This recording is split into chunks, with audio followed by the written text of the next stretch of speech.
My name is Isabel Grant. I'm 34 years old, and last winter, I found a pair of high heels in my hallway that didn't belong to me. They were red, sharp, expensive, and cruelly familiar in the way betrayal always is. I still remember the way they sat, crooked on the tile floor like someone had kicked them off in a hurry. My breath hitched. I stared at them as if they could explain themselves, but they didn't. They just sat there. Christopher didn't own shoes like that. At least, he wasn't supposed to. My chest tightened. A sound drifted from the bedroom's soft laughter, a creak of the mattress I used to fall asleep on, and a low voice I had once loved. For a second, I stood there, paralyzed, hands numb despite the warmth of my coat. Then I moved.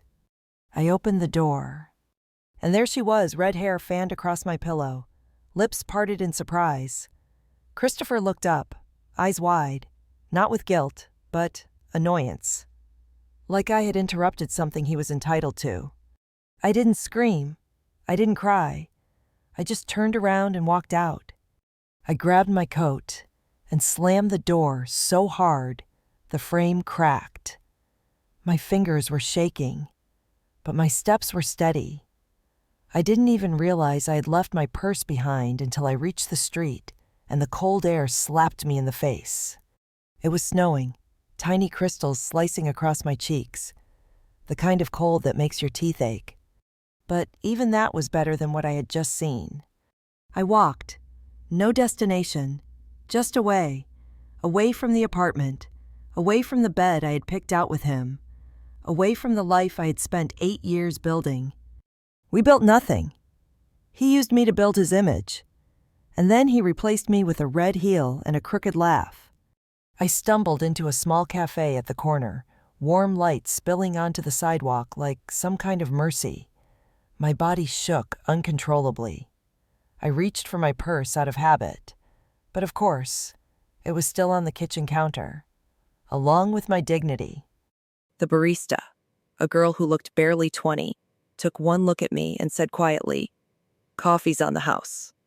I tried to say thank you, but my throat locked. I sat at a table near the window, cradling the paper cup like it might hold me together. People glanced at me, the woman alone, mascara smudged, shivering like a stray dog. I didn't care. I had no home, no plan, no one. When the cafe closed, I walked back into the storm. The lights blurred. The world spun.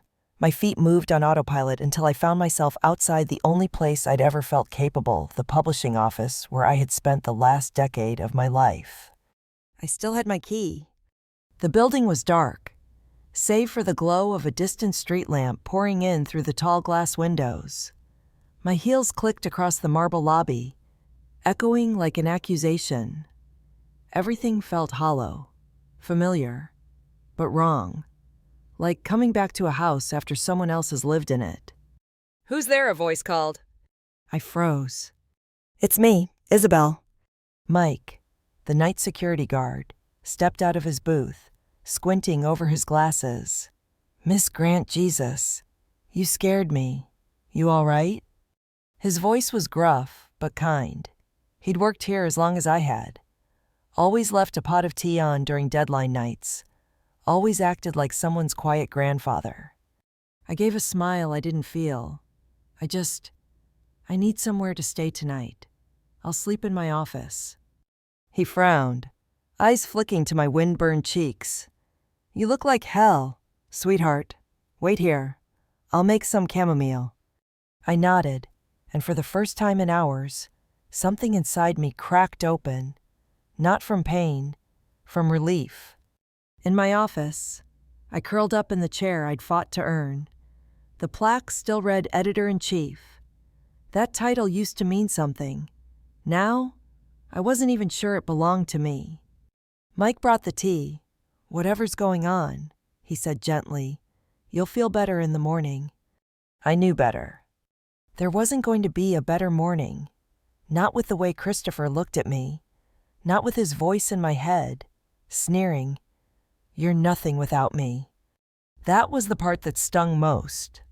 Not the cheating, not the locks I knew he was already changing, but the fact that he truly believed I was disposable. He thought he made me, that I'd still be editing college journals for pennies if he hadn't swooped in with his suits and his startup money, that I owed him. I stared at my hands, the same hands that had stayed up all night editing his pitch deck, the hands that had rewritten his press releases, the ones that built him. And now they were shaking, somewhere between exhaustion and rage. I fell asleep in that chair, but my sleep was broken images flashing behind my eyelids, like a cracked reel red hair. The sound of laughter that wasn't mine, a door slamming, my name being stripped away. I woke up to banging, hard, angry. Someone pounding on my office door. "Isabel, open the door. I said open it, now." "Christopher." My heart kicked against my ribs. For a second, I thought about pretending I wasn't here. But he already knew. I stood, legs stiff, and unlocked the door. He stepped inside like he owned the place, like I didn't help build it. "What the hell is wrong with you?" he snapped. "Why didn't you come home? You embarrassed me." I didn't speak. I didn't cry. He stepped closer, jaw tight. "You've been cold, boring. Victoria sees me. You've been gone for years." I whispered, "Marriage." He laughed. "I carried you. Without me, you'd be nothing. You hear me? Nothing." The words slammed into my chest, and something inside me shifted. I didn't scream. I didn't beg. I just stepped past him and whispered, "Then I'll start over." I didn't look back. Not when he laughed behind me. Not when his voice echoed down the hallway like smoke. I kept walking. Into the snow. Into nothing. Into freedom. But I had no idea that less than 24 hours later, I would meet the man whose life I was about to save, and who, in turn, would help me take mine back. I didn't stop walking. Not when my boots soaked through. Not when the cold burned up my calves like fire. I think I needed the pain to feel real, something sharper than the ache in my chest. The snow fell harder now, sticking to my coat, melting into the threads. That night, I slept on the floor of my office again, curled up under a spare coat I found in the storage closet. I didn't dream. Or maybe I did, but whatever it was, it didn't stay with me. By morning, I was already gone. Gone from New York, gone from Christopher, gone from the life I thought I wanted. I took a bus, a long, silent, cross-country ride to Carmel by the Sea, the town where my grandmother used to live. I hadn't been there in over a decade. But the house was still in my name, and at least there, no one would expect anything from me. The road into Carmel twisted like ribbon. Fog rolled in off the ocean, swallowing the cliffs and redwoods. The moment I stepped off the bus, I could smell the sea, sharp, cold, familiar. Her house hadn't changed. Gray wood siding, a porch that sagged to one side, a wind chime that hadn't sung in years. The key still fit. I stepped inside and was hit with the scent of old books, cedar and dust. There was no heat, no food, but it was mine. I built a small fire and wrapped myself in a quilt that still smelled like her lavender and dryer sheets. My body finally let go. The kind of exhaustion that doesn't sleep, just collapses. And that's when I heard it.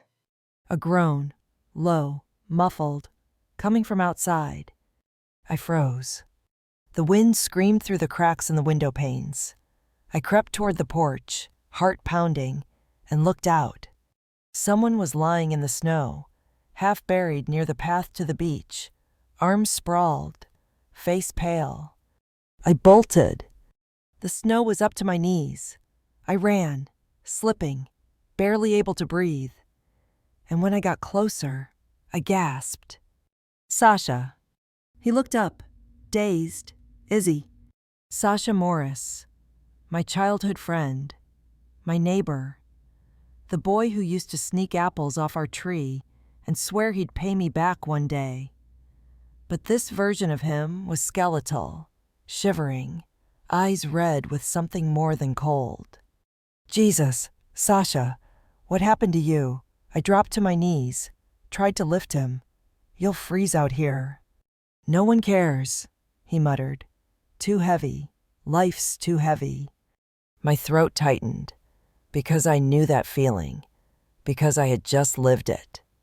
I dragged him into the house, one freezing step at a time, stripped off his wet jacket, wrapped him in everything I could find, old towels, quilts, my own coat.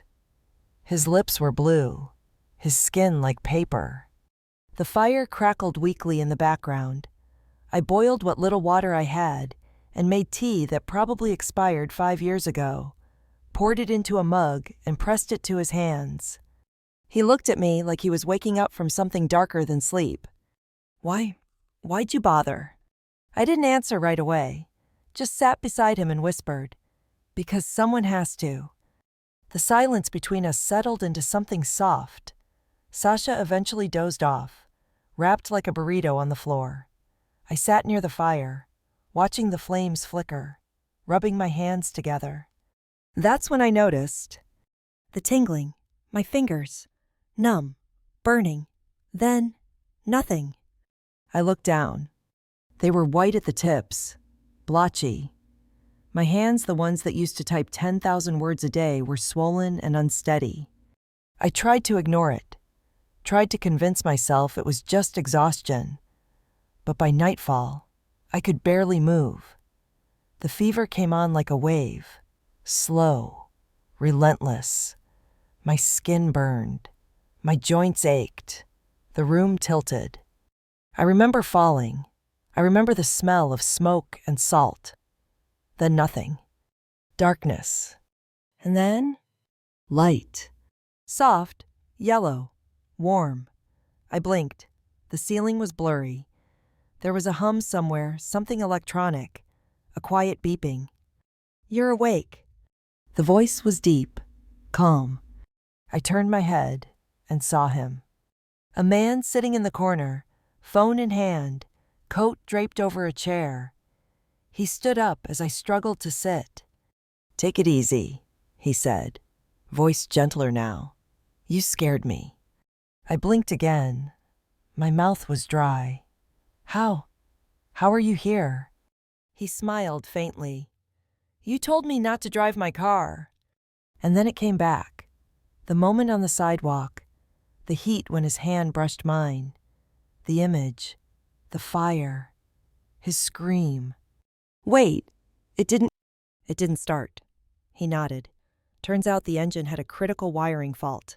Mechanics said it would have sparked on the highway. I stared at him, too stunned to speak. He sat on the edge of the bed and folded his hands. I owed you a visit, he said simply. So I tracked you down, found you passed out, frostbite, dehydrated. You're lucky Sasha flagged down a neighbor. Sasha, I closed my eyes. Is he okay? He's fine, sleeping. He hasn't left your side since we brought you in.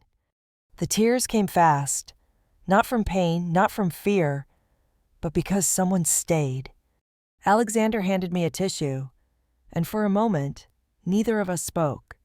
Then, quietly, he said, You saved my life. That much I know, but why did you warn me? I hesitated. I don't know. I just saw it, like a flash, and I couldn't not say something. He studied me, as if weighing that against the rest of what he knew. I read your editorial, he said. The anonymous one, about invisibility, about giving everything to someone who only takes. I froze. You recognized it, I asked. I recognized you. I swallowed hard. He pulled out a folder from his briefcase. I run a media group. We're building a new division, digital, modern, built on truth-telling. I want your voice on it. I stared at him. You're offering me a job. Not just a job, a platform, and a place to heal. He He stood, slid the folder onto the bedside table. "Think about it," he said. And then he added, almost as an afterthought, "Oh, and you won't be staying in that old house anymore. Not alone. I've got a place nearby. Safe. Private. You'll have support." Before I could protest, he was already out the door. But the room still felt full, of possibility, of something terrifying, of something new. Because after everything I had lost, was I finally being seen? The house wasn't a house. It was an estate. White stone walls that caught the morning sun.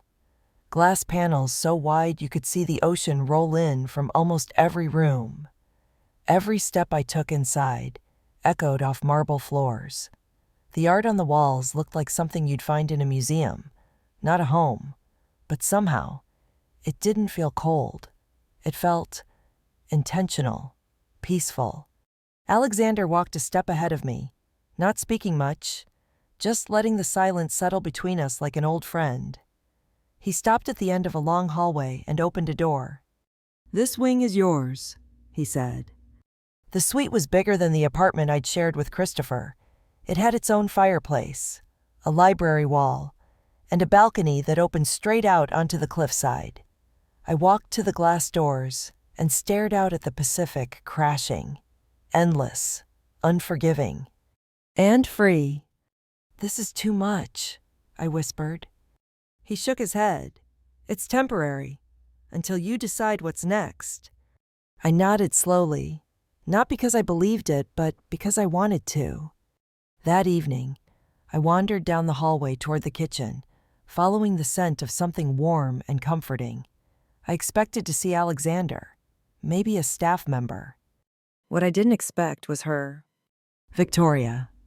The red hair was unmistakable. So was the smirk curling on her lips when she turned to face me. "Well," she said, her voice dripping with honey and poison, "I didn't realize Alexander was taking in strays." I froze.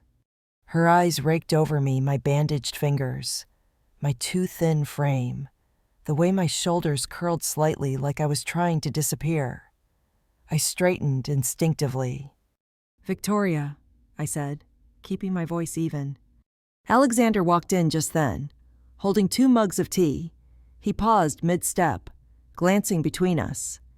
"You two know each other." Victoria's smile widened.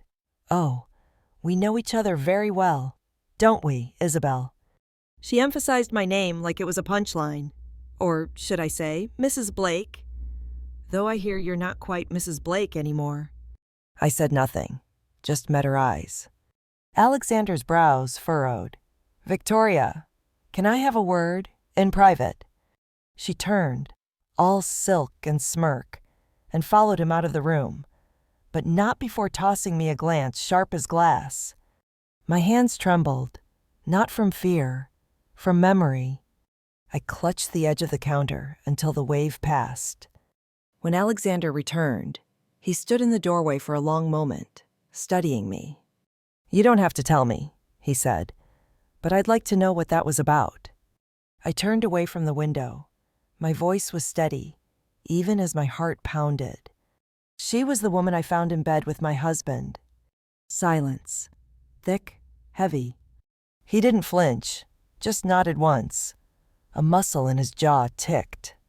"For what it's worth, I didn't know," he said.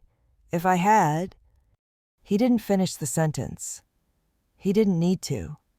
"You don't have to be anywhere near her if you don't want to." I shook my head. "No, I'm not running anymore. Not from her. Not from any of it." Something flickered in his eyes, something like respect. "All right, but know this," he said, voice low. "You're not alone in this house.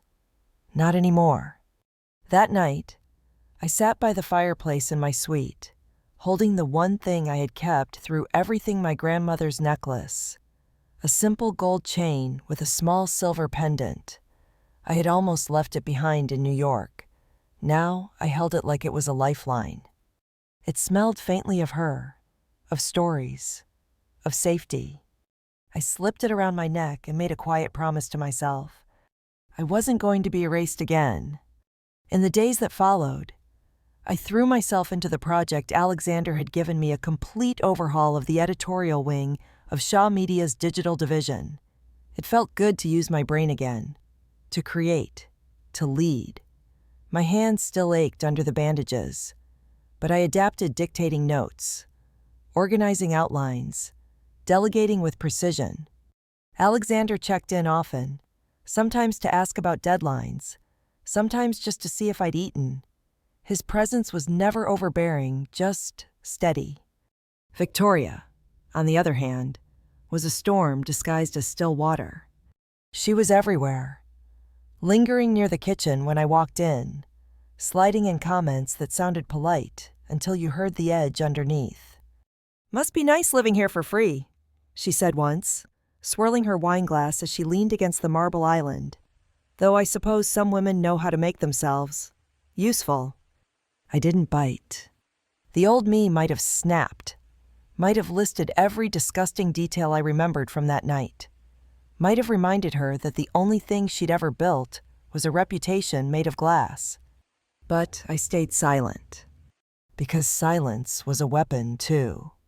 I walked out of the kitchen that night with my head held high, and when I reached the library, I pulled out the manuscript I had once abandoned, the novel I'd started years ago, a story too close to my own. And I began to rewrite it. Not for Christopher, not for the company he'd stolen, but for me. Victoria wasn't done. One afternoon, while Alexander was out, I caught her in his office rifling through papers she had no business touching. She looked up when I walked in, startled. Then she straightened, like she had every right to be there. "You think you've won something, don't you?" she said coldly. "A new job, a new man, a new life. But women like you don't keep things. You break them." Her words landed like shards, but I didn't flinch. Because I remembered Sasha, half dead in the snow. I remembered my own hands, bandaged and broken, pressing tea to his lips. I remembered saving someone when I couldn't even save myself. And I realized something. I wasn't the one who broke things. I was the one who rebuilt them. "No, Victoria," I said quietly, stepping past her. "That's your story, not mine." She stared at me stunned, and for the first time, I saw it.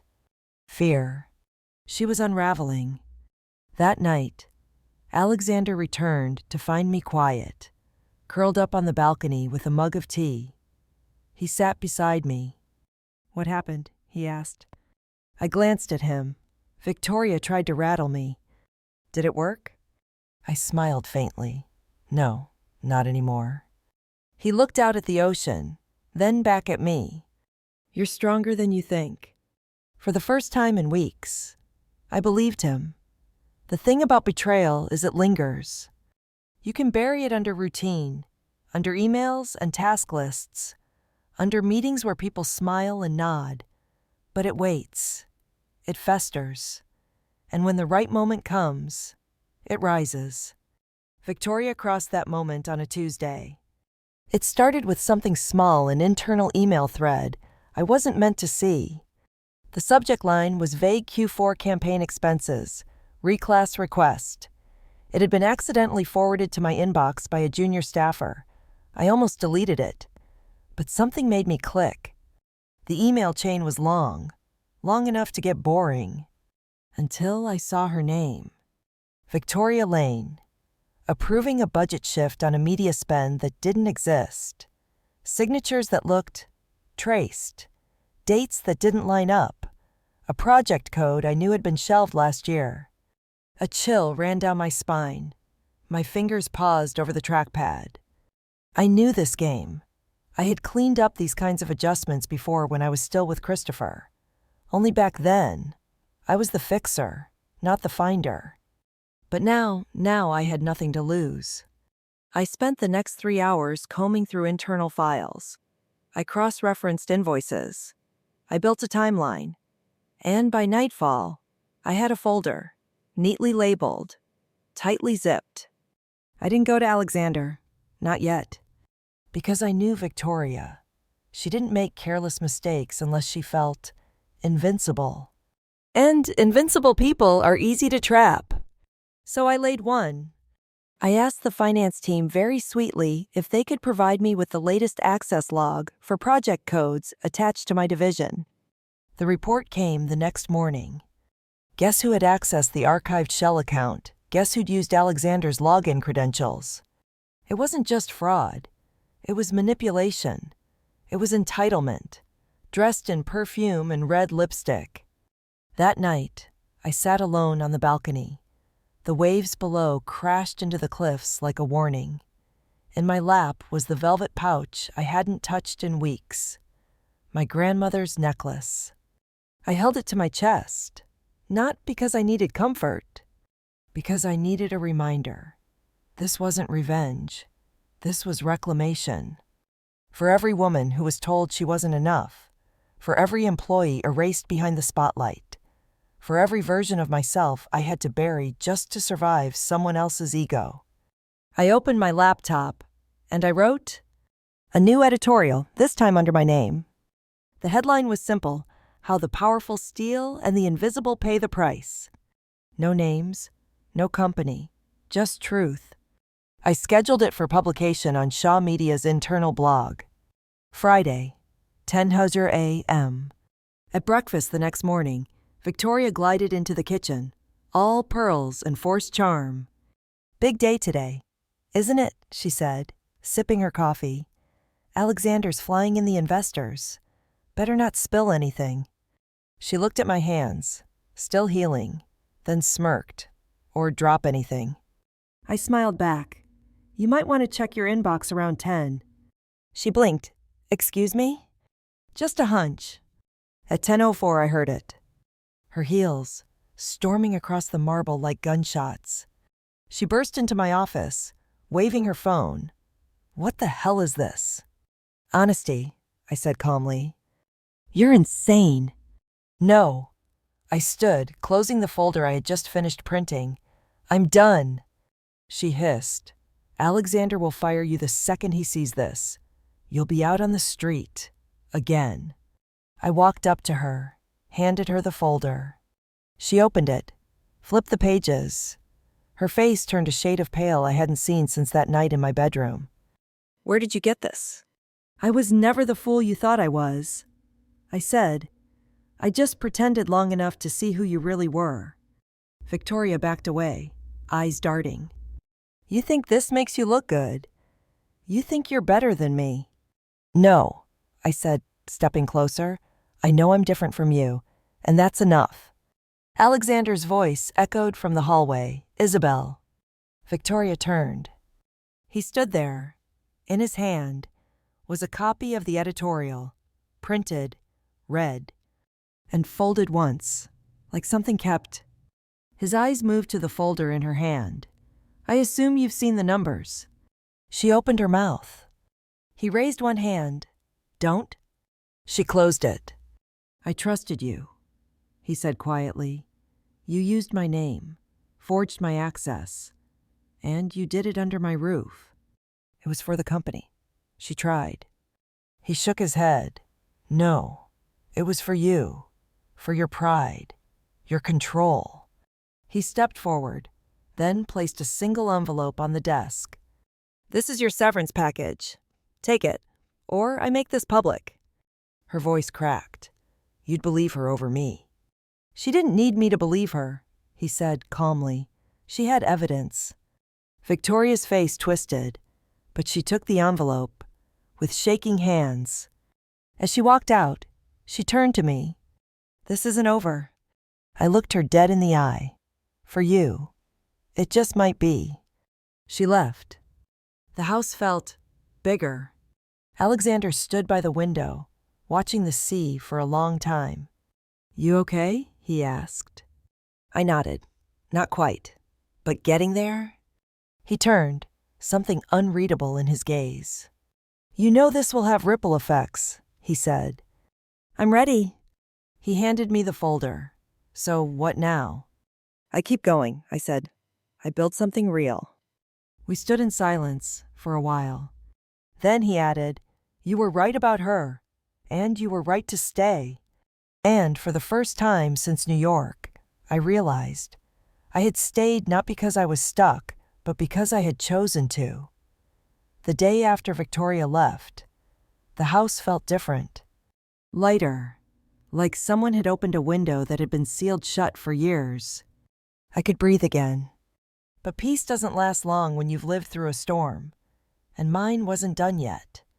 That afternoon, I got a call I didn't expect. It was from Mira, a former assistant of mine from the publishing house Christopher and I once co-owned. She sounded nervous, her voice hushed.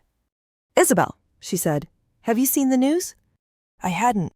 I'd been too focused on healing, on building, on working with Alexander's team to create something real. "Go to the New York Business Daily," she whispered. "Page 2, front of the finance section." I pulled it up. And there it was, Christopher Blake, under federal investigation. Misuse of client funds, fraudulent shell companies, offshore accounts tied to a nonprofit that never existed. It felt like someone had thrown a bucket of ice water down my spine. But not out of fear, out of something colder, recognition. Because I knew those numbers, those documents. I had seen them before, built them before, when I worked night after night cleaning up his strategic oversights. I thought I had been helping us. No, I had been helping him cover up.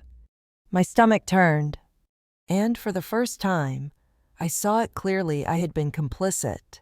Unknowingly, yes, but complicit. Christopher wasn't just a bad husband. He was a thief, and I had helped him build his castle of cards. Mira's voice pulled me back. "They're saying he might be forced to resign this week. His lawyers are scrambling. Isabel, he's blaming you." I froze. What? "He's telling people you were the one who ran the books, that it's your signature on the documents." I sat back in my chair, stared at the ceiling. The past slammed into me like a freight train.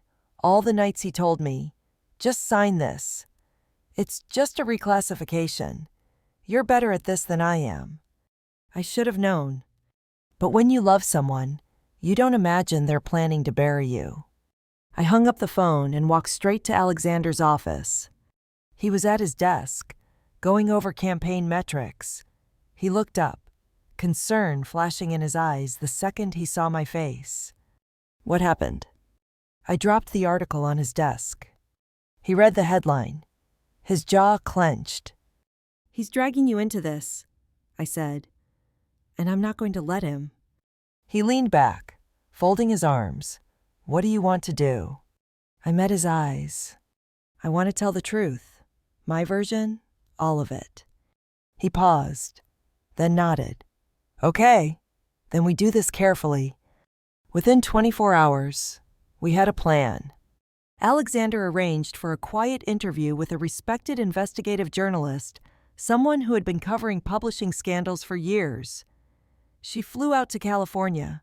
We met at his estate, in the sunroom, over tea.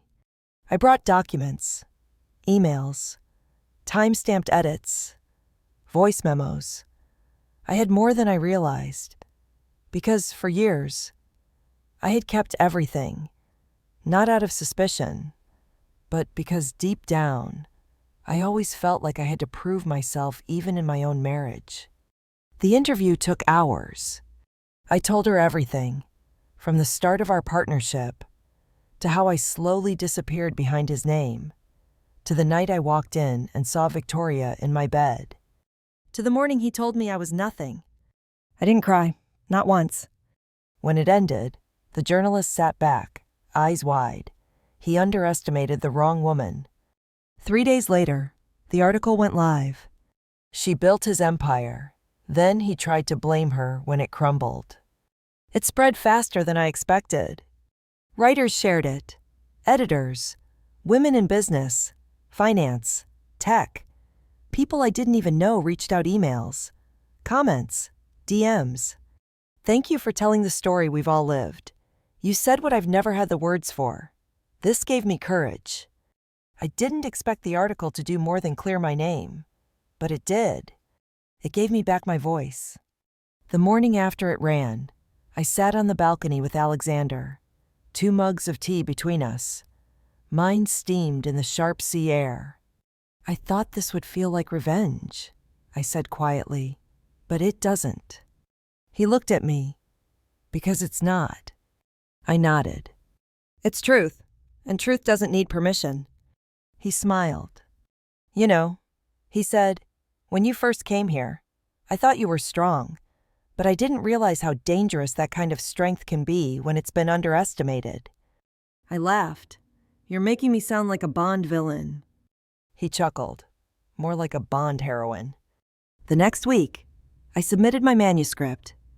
The novel I had buried in a drawer for years. The one that told my story through fiction only now. I had rewritten the ending. It wasn't about a woman who broke.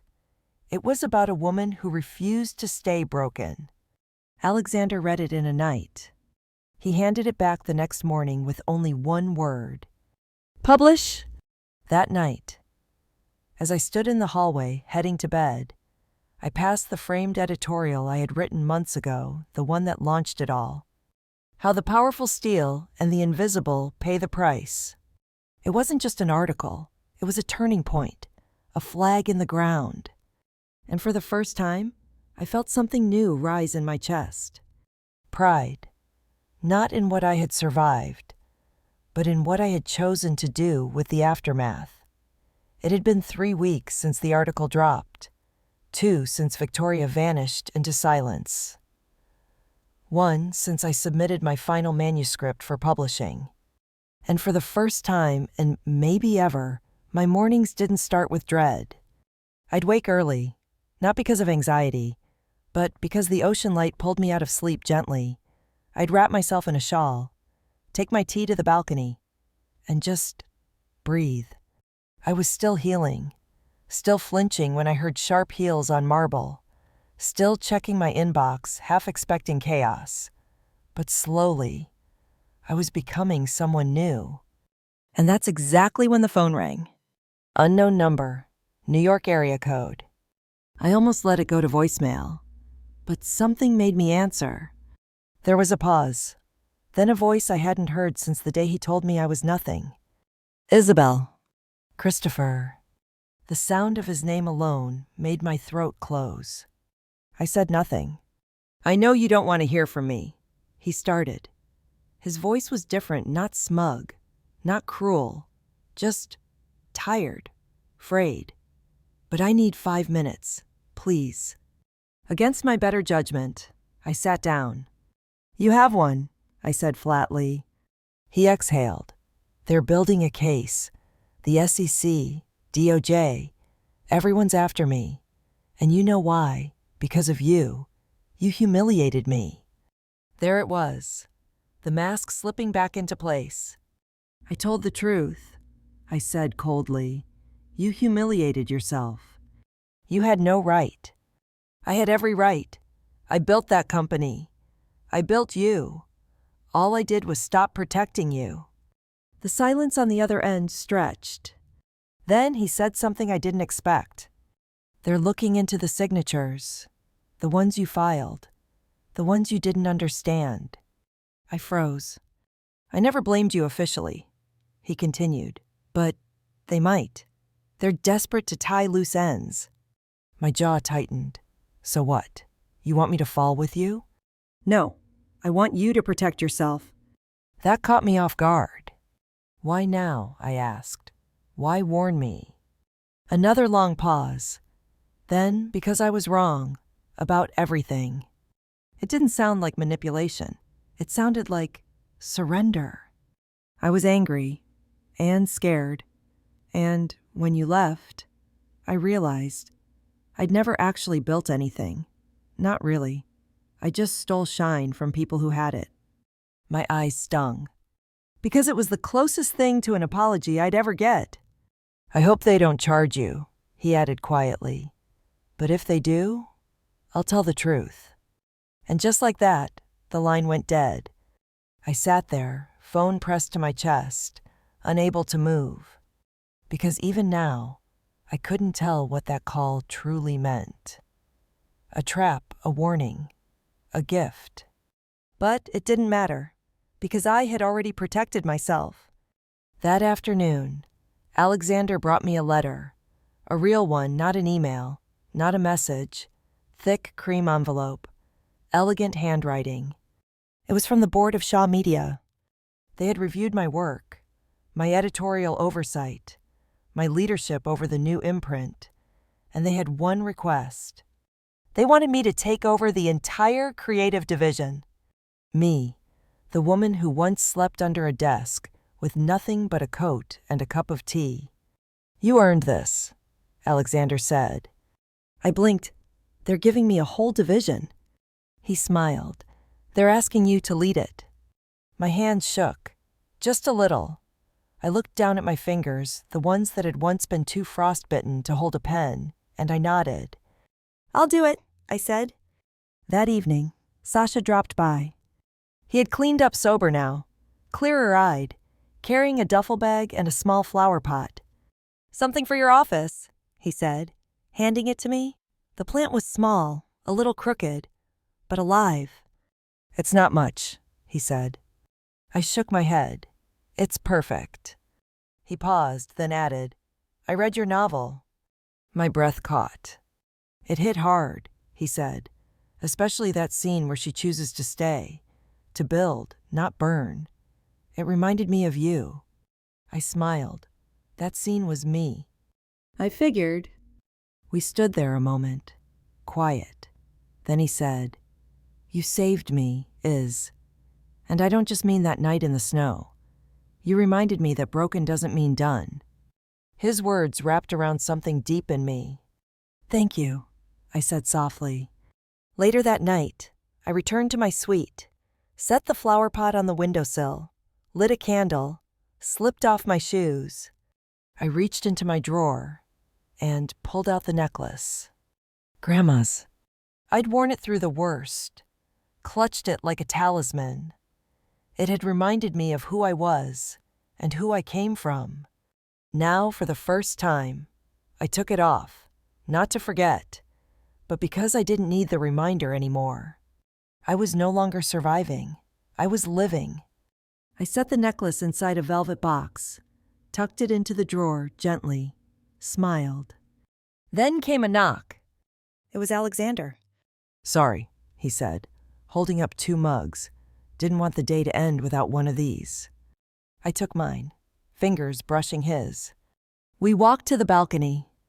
The waves were silver under the moonlight, steady, fierce. I heard about the call. He said, You okay? I nodded. Actually, yeah, I am. He looked at me for a long time, then said, I never asked that day in the snow. Why me? Why warn me? I thought back to that moment, the image I'd seen, the flames, his scream. I don't know. I admitted. But something in me just knew. Maybe because I needed to save someone. Maybe because I was hoping someone would save me back. He set his mug down. You don't need saving anymore, he said. I looked up. No, I whispered, but I wouldn't mind walking beside someone who understands the cost of survival.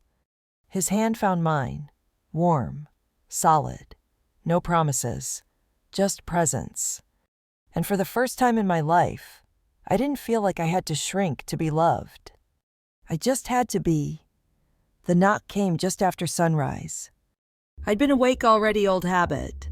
The light in Carmel slips in gently through the curtains, like it's checking if you're ready before barging in. I wasn't, but I opened the door anyway.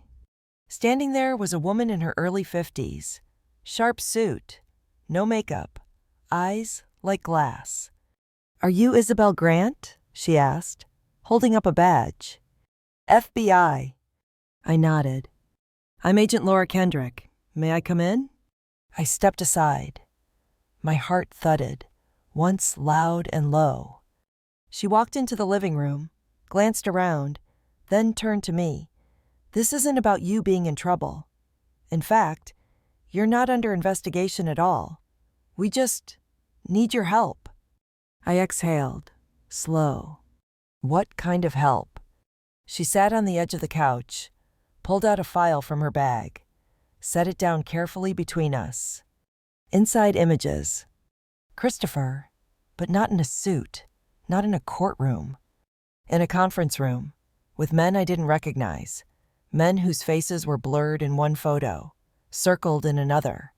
One of them had a tattoo on his hand, something I'd seen once before, years ago, when I brought Christopher coffee during one of his investor meetings. You knew he was moving money, she said, watching me. I suspected, I said, after I left. She nodded. We believe he was laundering funds for a shell entity with international ties, not just business fraud, organized.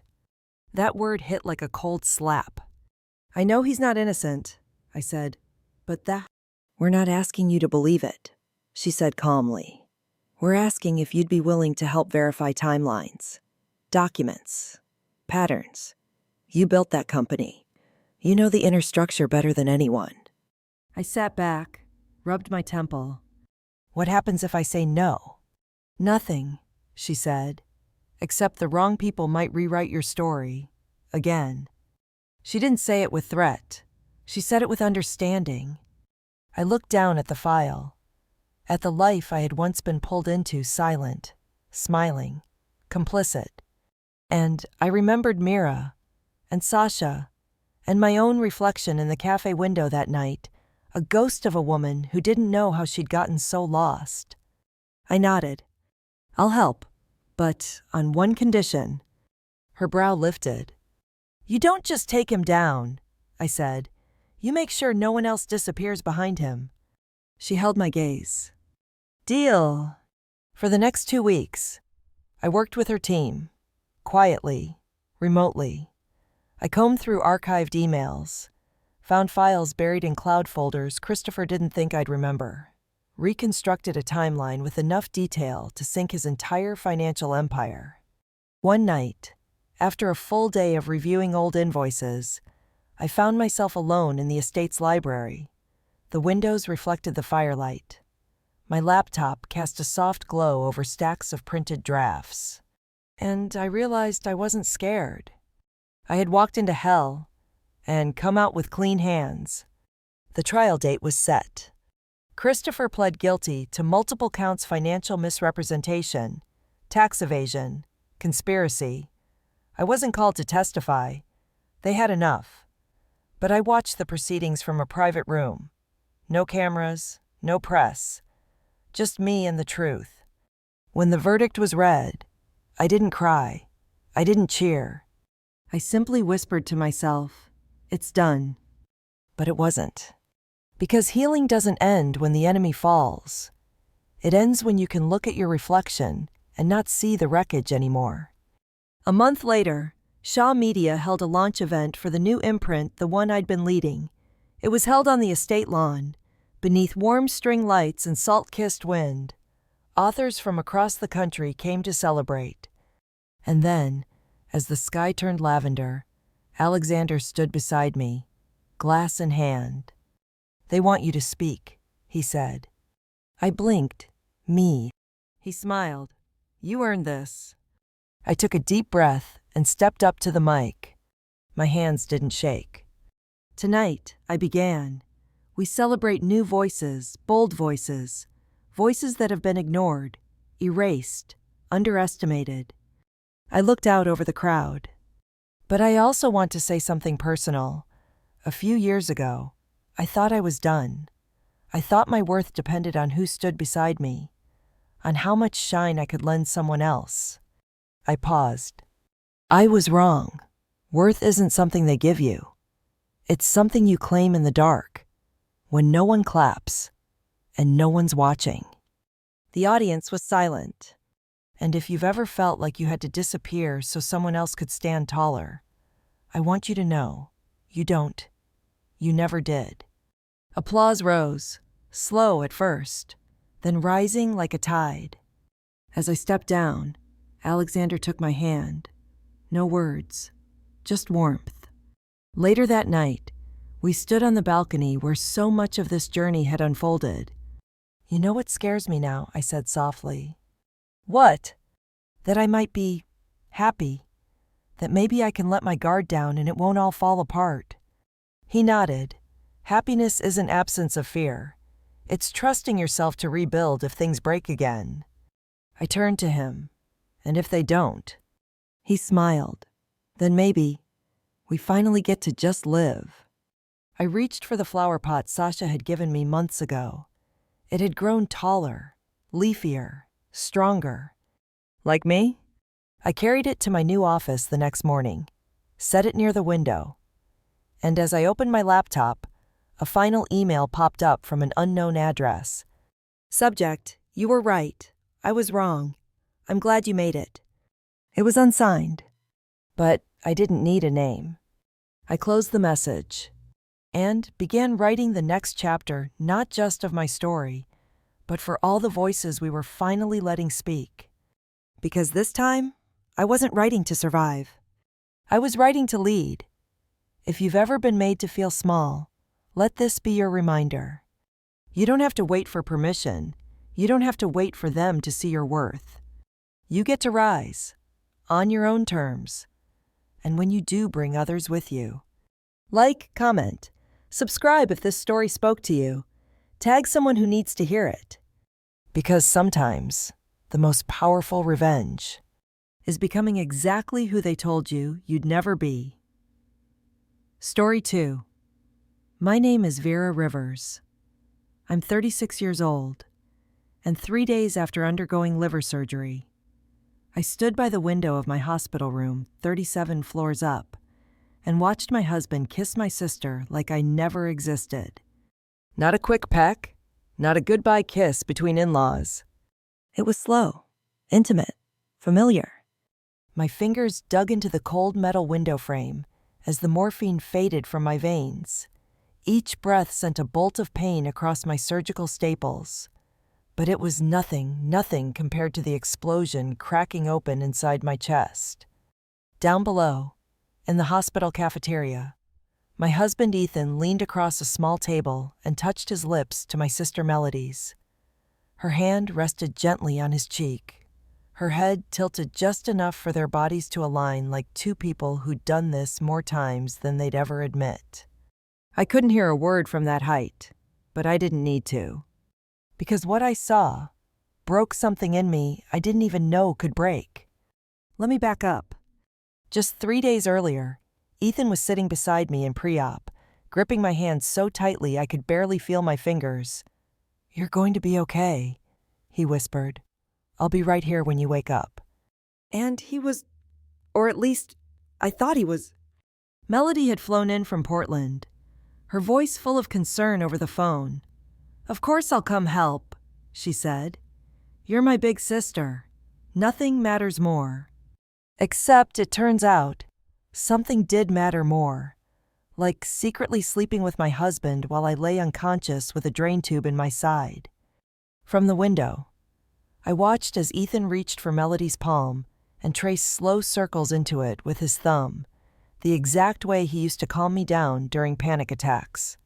When my mother died, when our business faced its first major loss, when he proposed to me, I pressed my forehead to the glass, cold and unforgiving. In the reflection, I barely recognized the woman looking back. My hair was pulled back in a greasy bun. My skin was pale and blotchy, mouth dry and cracked. I was wearing a gown that smelled like bleach and fear. And yet, even from 7 stories of glass and steel away, Melody looked radiant, effortless. Her auburn hair shone under the fluorescent lights. She wore the navy blue dress I bought her for Christmas last year.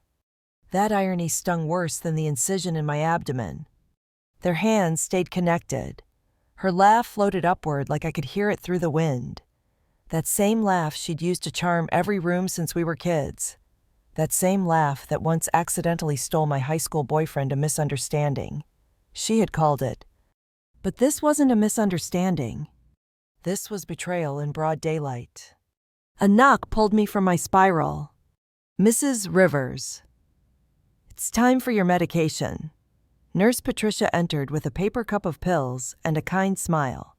She'd been checking on me every few hours, mid-50s. Steady hands, and a warmth I clung to like a life preserver. How are we feeling today? I peeled myself from the glass and gave her a smile I didn't feel. Better, much better. A lie, not about the surgery I was healing physically, but inside I was crumbling. That's wonderful, she said, taking my vitals. Your husband and sister have been so devoted, taking shifts, helping each other care for you. It's beautiful watching family come together during hard times. My throat tightened. I nodded, afraid that if I spoke, something vile would come up. Patricia chatted about the new rooftop garden and the unusually mild spring weather, but her voice faded into static as my mind spun. How long? How many lies did they plan to tell me? Or just wait until I died? The tumor turned out to be benign, thank God. But for 2 full days. None of us knew that. Ethan had wept. Melody had held my hand. Were they grieving me? Or were they just scared? Their secret might die with me. When Patricia left, I stared at the ceiling tiles, feeling the weight of their patterns like concrete. Ethan wasn't just my husband. He was my business partner. We'd built Rivers Marketing from nothing 18-hour days, no weekends, eating vending machine dinners. The company was now worth close to $2 million.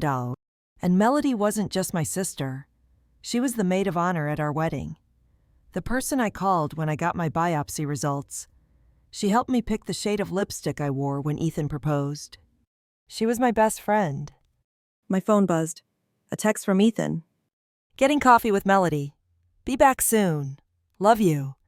Love you. Those 2 words chilled me. I read them again, then took a screenshot. I reached for my phone camera and snapped several photos through the glass, them holding hands, her hand on his thigh, him whispering in her ear, her cheeks flushing.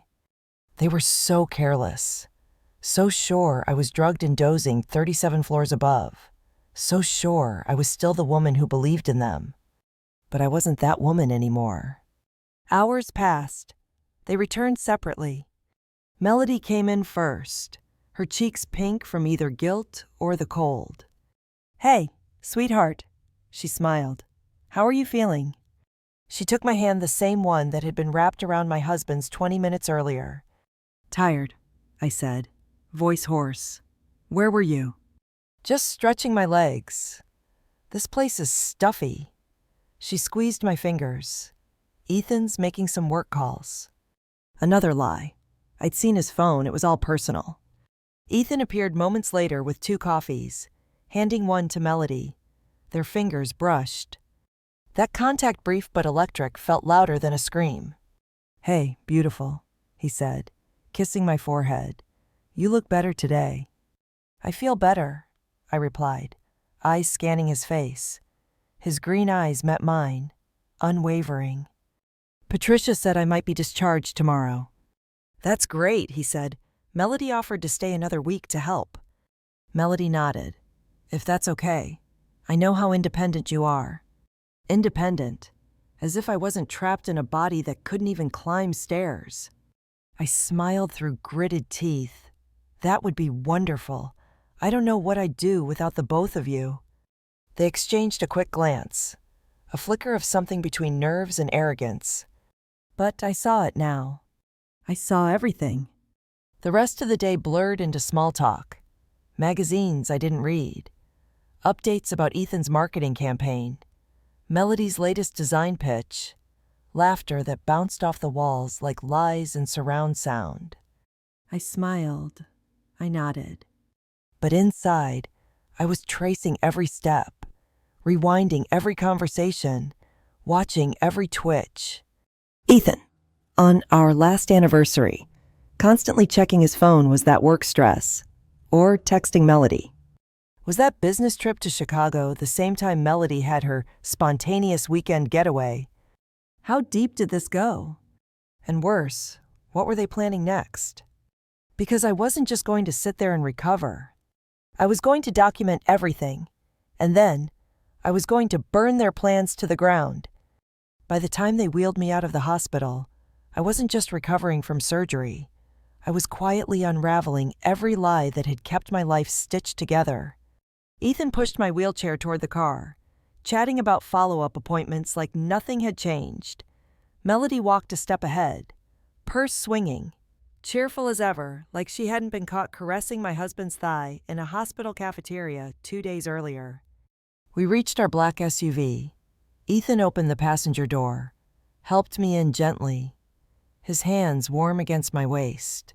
I could smell his cologne spice citrus. Comforting, familiar. It used to make me feel safe. Now it made my skin crawl. Melody slid into the back seat, immediately launching into casual chatter.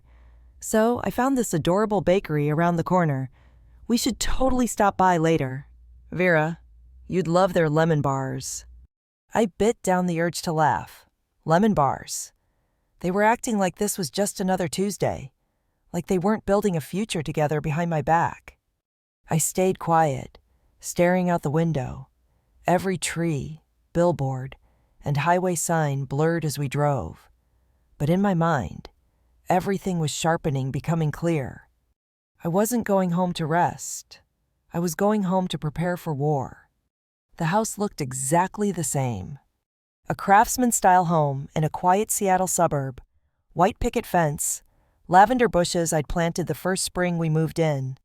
A wind chime Melody had given us as a housewarming gift still hung by the front porch. Except now, every corner felt tainted. How many times had Melody been in this house when I wasn't home? How many lies had been whispered in these rooms? Ethan and Melody fussed over me like attentive caregivers. He fluffed the couch pillows. She brewed herbal tea. They brought my laptop, phone charger, favorite blanket. Everything so perfect it made my stomach turn. I leaned back against the cushions, breathing through the ache in my side.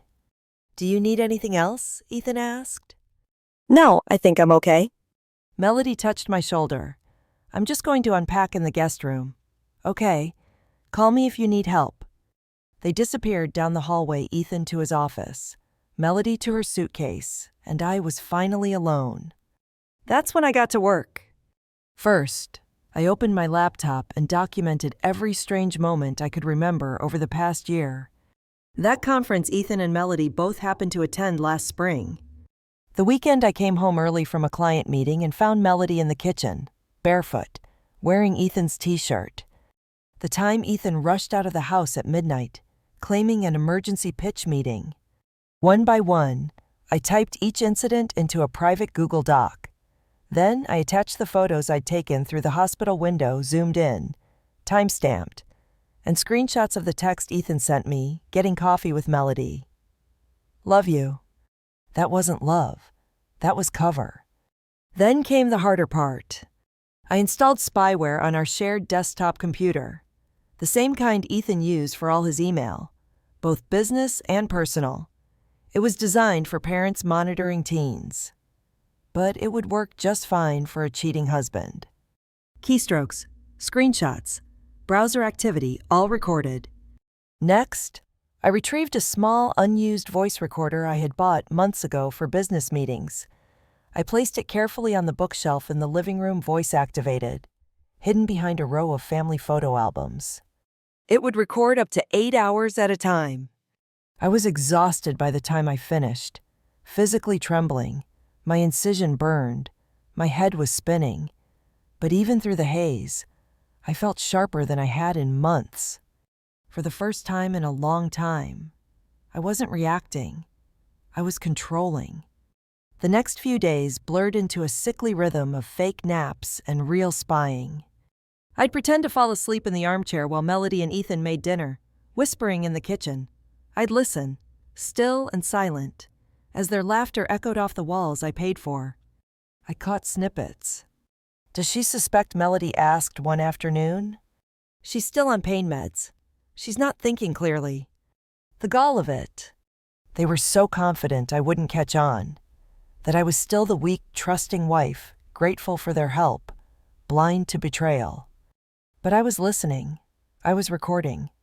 One night, after I feigned fatigue and retired early, I reviewed the spyware logs.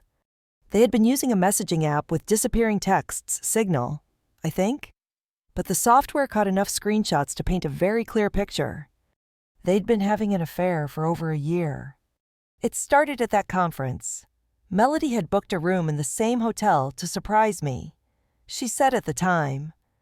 They talked about everything, how they tried to fight it, how they were soulmates, how guilty they felt, and how free they would be once I was out of the way. Free. I paused when I saw that word. It wasn't just physical. They were planning a life. Together. Apartment listings in Portland, joint bank accounts, and, worst of all, a file containing creative strategy documents from our company Rivers Marketing. They weren't just cheating on me, they were stealing from me. But nothing, and I mean nothing, hit harder than one conversation I overheard 2 mornings later. They were sitting in the kitchen while I rested upstairs. Or so they thought. Melody's voice. You were a wreck when she went into surgery. Ethan, I was scared. If she had died, we would have had to face everything. A pause. Melody again. I know this is horrible to say, but part of me thought maybe it would have been easier. Easier. That one word made my vision go black for a second. They had considered that my death might be a convenience. Not mourned, not feared, just easier. That night, lying in the same bed as Ethan, his breathing steady, my heart anything but, I stared at the ceiling and made a promise. I wasn't going to ask for an apology. I wasn't going to cry for understanding. I was going to destroy everything they thought they'd built. Carefully, legally, brilliantly. But I couldn't do it alone.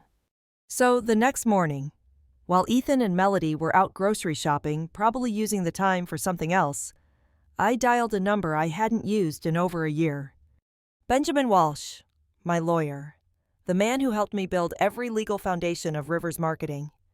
He picked up after 2 rings. Vera, how are you feeling? I heard about the surgery. I'm recovering, I said quietly. But Benjamin, I need to talk. And it needs to stay between us. There was a pause. Of course. Tell me everything. And so I did. Benjamin listened in complete silence. No gasps, no interjections, just the occasional scribble of a pen on paper. When I finally stopped talking, my throat dry and my hand trembling slightly around the phone, he exhaled.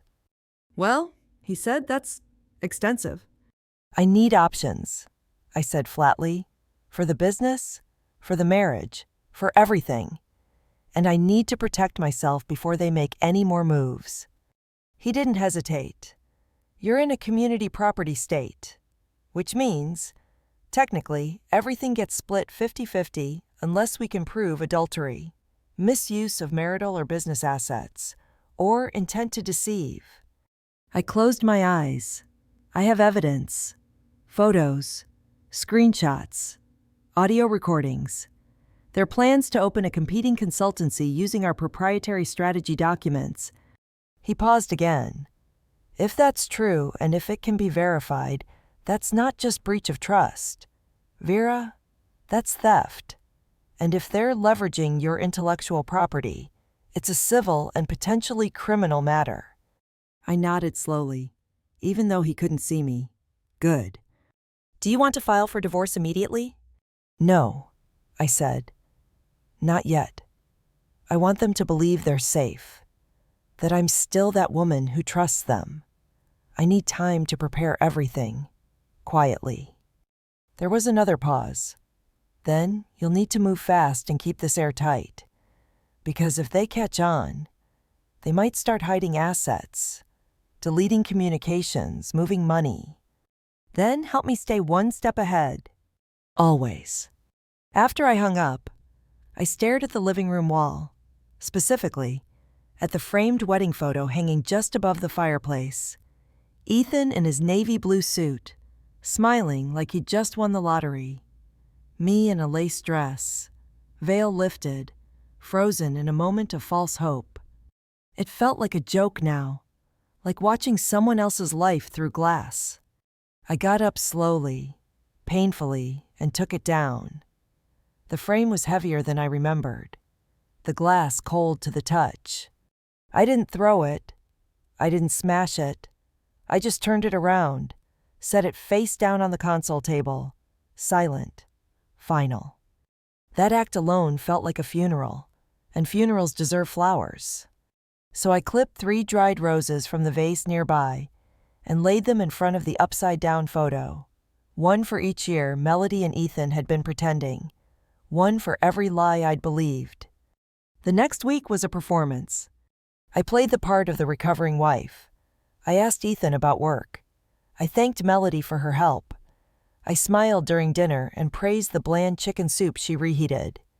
But behind the scenes, I moved quickly. Benjamin filed an emergency motion to freeze all major financial moves on our business accounts. Just in time, too, because that Friday, Ethan tried to authorize a $25,000 equipment upgrade purchase that he never ran by me. It was blocked, and now he had questions. "Hey," he said that night as I sat with my laptop in the living room. "There's some issue with our Chase business account. A transaction got flagged." "Really?" I asked, eyes wide. "That's odd. Maybe the bank is tightening controls. You know how weird they've been since that merger." He nodded slowly, not convinced, but not suspicious enough. Melody looked up from her phone, blinked. "You two still working all hours? I thought you were supposed to rest." "Oh, I am?" I said, smiling. "But just because I'm healing doesn't mean I want to fall behind." Her eyes narrowed for a fraction of a second. It was subtle, but I caught it. They were starting to worry. Good. Then came the conversation that changed everything. One night, the spyware caught a screen recording of Ethan opening a shared Google Drive folder titled New Launch Plan, Portland, inside a full breakdown of a marketing consultancy branding, pitch decks, client strategy templates identical to the ones I'd developed over the past 2 years. And the kicker. They were using my client contacts, my network, my designs, all slightly altered, but not enough to fool anyone in court. They weren't just planning a life together, they were planning to profit off me, to erase me. I sat there in the dark, knees drawn to my chest, watching the footage again and again. These people, they weren't just liars. They were opportunists. They weren't in love. They were in collusion. But they had one major blind spot, their arrogance. They thought I was weak because I had trusted them, because I'd cried in silence, because I was kind. But that was the old Vera, the one who built a business from scratch and carried 2 people she thought were family. The new Vera was methodical, strategic, ruthless. And I had one card left to play that they would never expect. The Morrison contract. Our agency had been courting Morrison Hotels for over 2 years. It was one of the most lucrative campaigns on the table, $800,000 annually, renewable. Ethan had handled the client dinners, the golf rounds, the schmoozing. But the person who developed the actual campaign, me, and the woman I'd been working closely with behind the scenes, Rebecca Morrison, the founder's daughter and newly appointed marketing director, a no-nonsense woman who knew exactly how the corporate boys club tried to silence people like us. I texted her that afternoon. "Hi, Rebecca. I need to speak with you privately. It's about the campaign and about Ethan." She called back within minutes. "Vera, are you okay? I heard you were recovering." "I'm getting there," I said, "but I need to tell you something, confidentially." "Of course." And I told her everything, not with tears, not with drama, just the facts, the affair, the stolen strategies, the intent to use Morrison materials for their own gain. She went quiet. Then, I noticed Ethan seemed distracted in our last few meetings, and frankly, some of the content he submitted didn't match your usual quality. I let the silence answer that for her. I want to finish the campaign myself. I said. If that's acceptable to you. If the proposal is good, we'll move forward with you, not with him. Thank you. And just like that, I'd cut Ethan off from the biggest account of our careers, without raising my voice, without tipping him off. The next morning, I stood in the kitchen while Melody scrolled Instagram and Ethan typed emails in the den. The toaster dinged, my tea kettle whistled, everything was calm. And in that stillness, I knew they think they're safe. They think they've already won. But by the time they realize what's happening, I'll already be holding the matches. There's a moment right before you strike that feels almost holy. A calm, not peace, but precision. That's where I was. Not shaking with rage, not crying in bed, just watching, planning, tightening every bolt of the trap. And it started with a list, a simple handwritten list on a yellow legal pad. To do, Phase 2, finalize client transfers, update. Rebecca on solo, Morrison presentation. Meet Benjamin, re-asset protection. Talk to Helen about gala. Set trap at home, schedule reveal. Bury the past.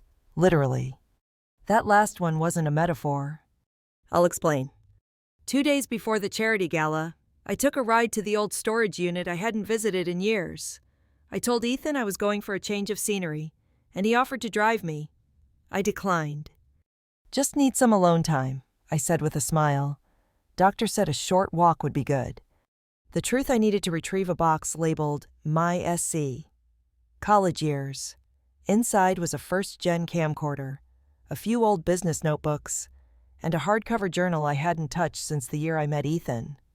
The entries were raw, honest, some hopeful, others full of red flags I'd dismissed back then. Ethan gets defensive about money. Melody flirts with everyone, including him.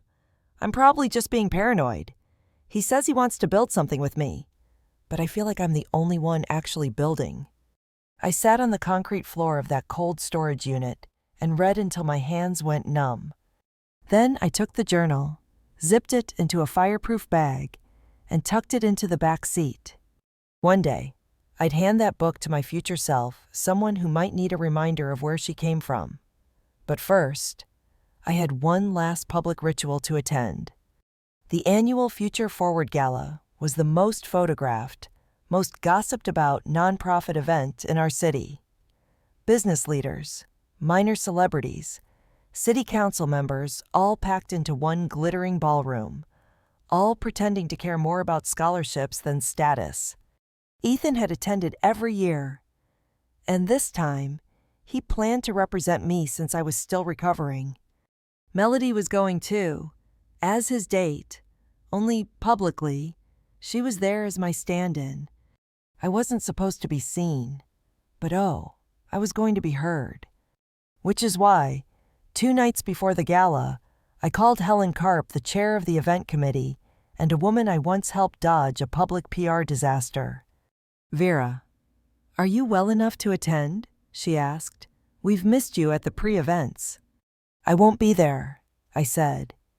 But I need to warn you, Ethan and Melody are using my name to cover up something personal, something unethical. I told her the truth. There was a long silence. Then Helen said, in a very dry voice, "Oh, honey, don't worry. I have a microphone. I'll take care of it." The night of the gala, I wore pajamas and sipped chamomile tea on the couch with my laptop open. The event had a live stream perfect for guests who couldn't attend in person. I had it pulled up in full screen. Volume turned up, heart pounding. Helen stepped onto the stage in a floor-length black gown, holding a clipboard and grinning. "We want to take a moment," she said, "to recognize some of our most devoted supporters. Let's give a warm hand to Ethan Rivers here tonight, representing his wife, Vera, as she continues her recovery, and joining him," she added, pausing dramatically, "is Melody, Vera's sister and longtime family friend." The audience clapped. But then Helen tilted her head and said, almost casually, It's always heartwarming to see family members support each other during illness, especially when they look so very close. The camera panned to Ethan and Melody. Their smiles froze. Ethan's jaw flexed. Melody's hand, which had been resting on his arm, retracted. The applause faded into murmurs, then whispers, then silence. I muted the video and leaned back in my chair. Checkmate. Phase 2. But I wasn't finished, not even close. Because the next part wouldn't be about whispers. It would be about receipts. I spent the following day putting everything in place for the reveal. I sent out invites to my parents, Ethan's brother John, our mutual friends Lisa and Tom, and a few people who had once thought of Ethan and Melody as golden children. I told them, come over for brunch. There's something important I want to share. It concerns both Ethan and Melody. They agreed. Curiosity was a powerful bait. Then I made sure the house was staged. Living room cleaned. Cameras positioned. Laptop charged and connected to a private live stream. Screenshots organized in a labeled folder. Audio files trimmed and ready. I stood in the center of the room that night and looked around like it was a courtroom. Because that's exactly what it would be. The next morning, Ethan left for the gym. Melody went to grab coffee. And I made the final phone call. Benjamin, I said, file everything. The divorce, the fraud petition, the business restraining order, all of it. Are you absolutely sure? Yes. Okay, he said. They'll be served by Monday morning. I hung up, folded the last post-it from my mirror, and slid it into my pocket. She believed in you. You destroyed her. Now she's reborn. It was time. They walked into the house together just as the guests were getting settled. Ethan froze in the doorway. What's going on? Please, I said sweetly. Have a seat. Both of you. I thought you might like to make your announcement with everyone here. Melody's face drained of color. What announcement? The one you've been rehearsing, about how you didn't mean to fall in love, about how you hoped we could all move on like adults. Ethan took a step forward, panic rising. Vera. I turned my laptop toward the group. The screen lit up with a thumbnail folder, betrayal, proof. Photo, screenshot, audio. The silence was deafening. My mother gasped. John's jaw clenched. Lisa muttered, "Oh my God." And then I clicked play. First the cafeteria kiss, then the deleted messages, recovered by the spyware. Finally, the voice clip. If she died during surgery, it might have been easier. The room exploded. Voices, tears, swearing. But I stood still. Because this wasn't chaos. This was judgment. It was the silence after the storm that hit hardest. When the last audio clip finished playing, the room was frozen. No one moved. No one even breathed. My father's face had gone pale. Jaw clenched so tight I could see the veins in his temple. My mother just shook her head in disbelief. One trembling hand pressed over her mouth. John, Ethan's own brother, stood with his arms folded across his chest, staring at Ethan like he'd never seen him before. And Melody, my sister, was crying, sobbing. Her mascara streaked down her cheeks in messy black lines.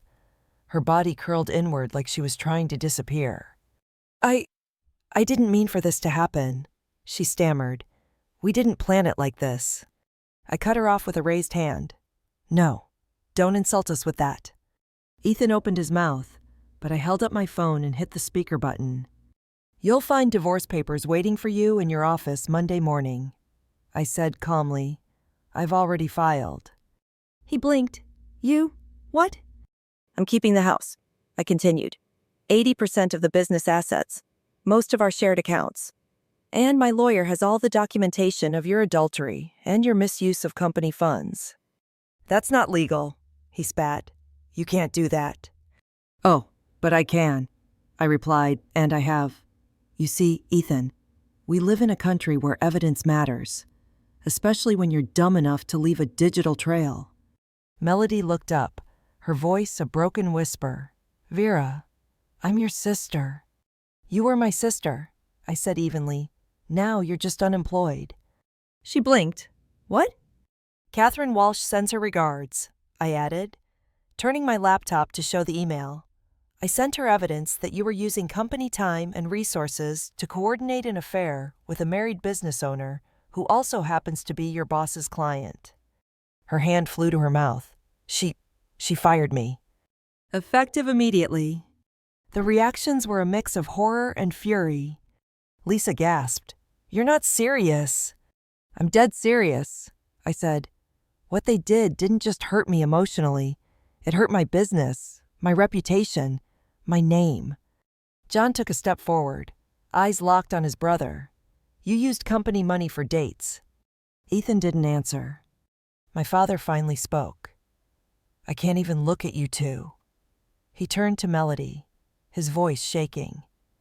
You sat beside your sister's hospital bed, held her hand, told us you were here to help, and the whole time.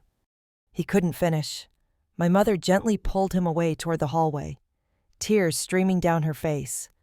Melody tried to follow, but I stepped in front of her. I wouldn't, I said. Not tonight. She backed away. The living room dissolved into chaos. Raised voices. My friends storming out. John shaking his head in disgust and leaving without a word. Eventually, the only people left were me, Ethan, and Melody. They stood there like criminals at the end of a trial. I reached for the final envelope I'd tucked beneath the coffee table. This, I said, handing it to Ethan, is a list of the clients who've agreed to work with me exclusively after the divorce is finalized. He took it, read the names. I watched his eyes widen. This is everyone, he whispered. You stole the company. I met his gaze, cold and steady. No. You tried to. I just beat you to it. That night, Ethan packed a duffel bag and left. Melody begged to stay, but I didn't say a word.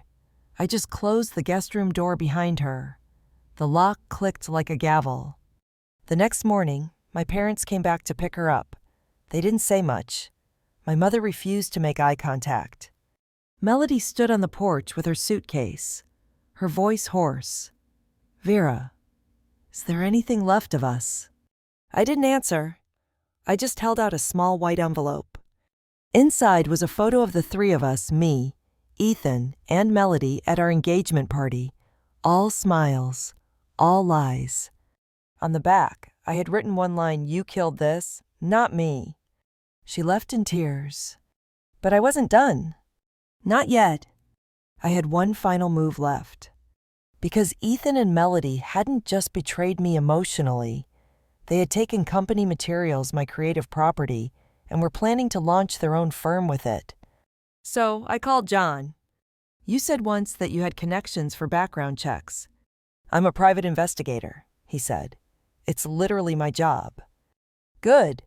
I need to know what they've been setting up behind the scenes. Bank accounts, real estate, business registrations, anything. And I need it fast. Consider it done. Within days, he sent me a digital folder labeled Organ Operations. And inside, a business license registered to EM Strategic Partners. Bank transfers to an account in Portland. An apartment rental application for 2. Copies of pitch decks taken directly from our company's Dropbox, renamed and rebranded. That was all I needed. With Benjamin's help, I filed formal charges: civil theft, intellectual property fraud, malicious breach of fiduciary duty. We served them through certified mail. It made headlines within 48 hours. Local marketing firm implodes amid scandal, theft allegations affair, betrayal, and business espionage, the inside story. Suddenly, no one wanted to work with Ethan. He lost his last 2 clients, declared bankruptcy 6 months later. Melody. No one in design would touch her. Catherine Walsh's statement made it very clear. Our firm has no tolerance for unethical conduct, personal or professional. She moved back in with my parents, tried to rebrand herself with online nursing courses. I heard she failed the first certification. But that wasn't even the worst part. Because the moment the thrill of secrecy died, the moment there were no more stolen kisses or hotel rooms on my credit card, they realized they didn't even like each other. They fought, turned on each other, broke up 8 months later. And I was already rebuilding. It's funny how quiet victory can feel. No confetti, no triumphant music, no one handing you a trophy with a polished smile. Just a morning like any other, except you wake up and realize you've taken your life back. That was me, 6 months after the final court hearing, sipping coffee in the kitchen of a new house that didn't carry the scent of betrayal in its walls. The old house sold. I didn't even go back to pack. I let a moving service box everything. I kept only what mattered: my notebooks, my client files, one houseplant, and a tiny ceramic bird Melody made me in 2nd grade. I didn't keep it as a token of forgiveness. I kept it as evidence proof that once we were something real, before everything rotted. The trial went as expected. Ethan showed up with a cheap lawyer who tried to argue the spyware was an invasion of privacy. My lawyer pulled out the signed consent forms we both filled out when we installed security monitoring software for home office compliance 3 years ago. Game over. Melody didn't even speak during the hearing. She looked like a ghost, skin pale, eyes dull, hair pulled back into a flat ponytail that used to shine in every room she walked into. Ethan tried to settle out of court when the press caught wind of the charges. But I refused. I wanted everything documented. I wanted a paper trail so thick that no future investor, partner, or client would touch him. The judge ruled in my favor. I got full control of Rivers' marketing. He walked away with a penalty fine, a permanent business injunction, and no clients. He had to sell his car and moved in with a cousin out of state. I heard he's now working at a Best Buy in Boise, managing the printer section. Melody word got around in her industry. She tried freelancing, but no agency wanted her name on a pitch. After all, who hires someone whose betrayal went viral? She enrolled in online nursing school, hoping for a fresh start. Her GoFundMe didn't even raise $500. I, on the other hand, was rebuilding. The Morrison campaign was a hit. Rebecca was so impressed with my independent delivery that she introduced me to her father personally. That meeting led to 2 new contracts, one with a wellness resort brand and another with a luxury cruise line. I renamed the company, dropped the Rivers part. It was just Vera Strategies now. Smaller team, tighter control, better clients. And my reputation, it skyrocketed. Not because I played dirty, but because I played smart, clean, public, relentless.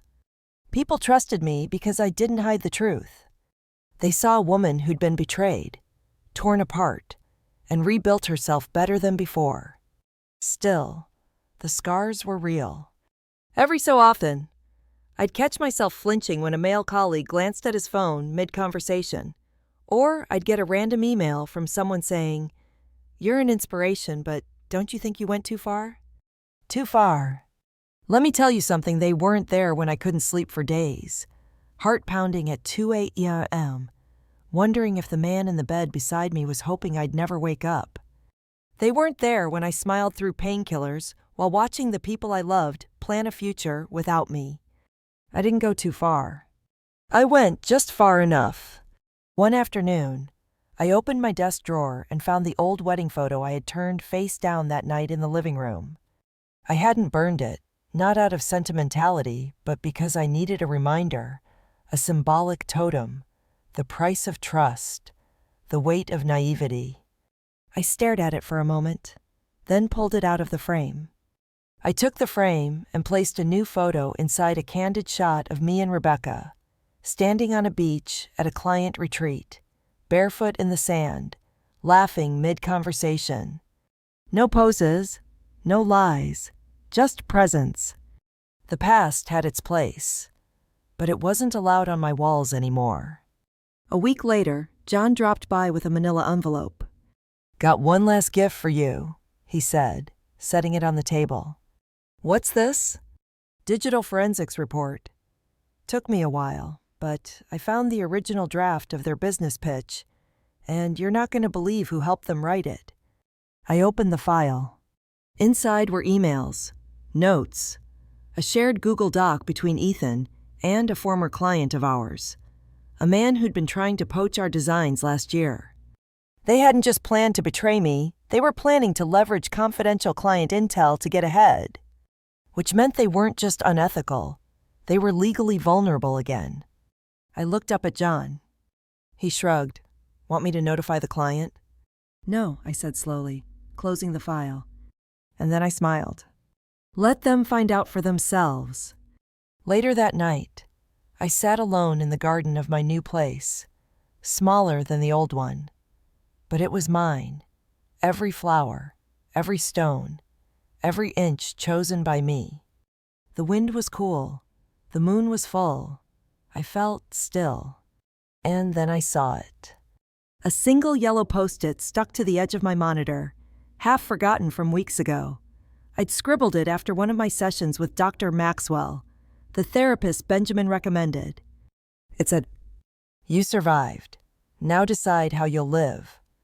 I walked inside, pulled out a fresh stack of post-its, and wrote a new one. This chapter ends, but I'm the one holding the pen. And just as I said it beside the other, my phone buzzed. Unknown number, one word. Regret.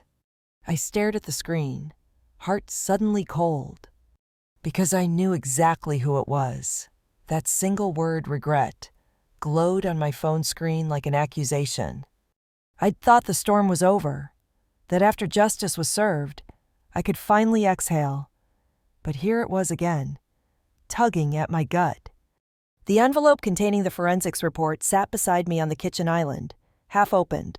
The ceramic bird from Melody's childhood perched next to it, its chipped wing a reminder of how delicate trust can be. I rubbed my eyes and rose, walking into the living room. Moonlight slanted through the window, casting silver lines on the floor. I passed the framed photo of me and Rebecca on the beach, no masks, no pretenses, just genuine laughter etched into memory. I flipped the wedding photo face down again, as if to seal the past under glass one last time. Then I sank onto the couch, phone in hand. Who was it? My mind raced Ethan, struggling and nostalgic, Melody, desperate for closure, or someone else entirely, maybe Rebecca's father, checking if I'd done right by their brand, maybe even Dr. Maxwell, my therapist, following up on a boundary. All I knew was regret is a heavy word. It carries guilt, sorrow, maybe some hope for redemption. I thumbed the regret text thread, hovering over the blank reply field. 1,000 possible responses bubbled up. I'm sorry you feel that way. I don't regret. I learned. Is this apology or a threat? My thumb paused. Morning came with the aroma of coffee and the distant chirp of sparrows. I brewed a cup, carrying it to my sunlit office walls, lined with slim volumes on branding and a single shelf of battered journals. One in particular caught my eye, the college year journal, now in a fireproof bag, titled The Seeds of Us. I placed my mug down, zipped the bag, and tucked it into a bottom drawer. That journal held the roots of my pain, but it also held the early blueprint of my resilience. I didn't need to read it again. I only needed to know it was there. Across the room, the legal folder labeled Organ Operations lay waiting. I'd chosen not to open it yet. Let them stew in curiosity. I wanted no more drama. Instead, I opened my desk calendar. Today, I had a meeting with Dr. Maxwell for my 60-day therapy check-in. Something about my shoulders tensed just thinking of talking about feelings, but I knew it kept me grounded. Dr. Maxwell's office smelled faintly of eucalyptus and old leather. The chair I sank into was soft but firm, an island of calm. "How are you feeling, Vera?" she asked, pen poised. I took a slow breath, different, lighter. in some ways, but also unsettled. I got a text last night, just regret. No name. She nodded. Ambiguity can reopen wounds, but it can also be a mirror. What does that word reflect for you? I stared at her, then at my hands. I don't regret what I did to protect myself, my career, my sanity. I regret that I ever trusted two people so deeply, that I let myself be so vulnerable. I regret the pain we all went through. Doctor, Maxwell tapped her pen. Regret can be a guide. Vera, it shows us where our values lie. You value truth, fairness, loyalty. When those things are violated, regret tells us to protect them. I nodded slowly. So I'm supposed to. Honor regret, learn from it, and let it go. She smiled gently. Exactly. Back in my car, I felt a weight lift. Regret wasn't a poison, it was an indicator. It meant I'd held something precious. It meant I cared, and caring was survival. I drove to Vera Strategy's new downtown office, a sleek, light-filled loft overlooking Pike Place Market. The lease had been signed just last month, right after Rivers Marketing rebranded. Inside, my small team greeted me. 3 marketing specialists, a junior designer, and a new account manager, all under 40 and eager to learn from someone who had lived every lesson they read about. Morning, boss, they chorused. I smiled and headed to my corner office. A congratulatory bouquet from Rebecca sat on my desk, white lilies and yellow daisies, symbolizing renewal and cheer. I placed it next to the fresh post-it note I'd written this morning. Live boldly. Trust carefully. The day unfolded in routine brilliance client calls, creative brainstorming, reviewing a draft of a nonprofit campaign. Nothing about betrayal or lawsuits, just ideas, color palettes, marketing funnels. The dream I'd fought for, an honest creative life, was finally mine. By late afternoon, I decided it was time. I opened the Oregon operations folder on my laptop. Files filled with legal names and money trails flickered on the screen. They'd planned so meticulously: a business license, an apartment rental, client lists, all on the verge of launching. I felt a surge of pity, no, clarity. The pitiful irony that 2 people who thought they were smarter than me ended up exposed again. I closed the folder without a click. Let John and Benjamin handle it. I'd had my satisfaction. Just as I was shutting down, my phone buzzed again. Another message from the same unknown number. Caught. My heart skipped.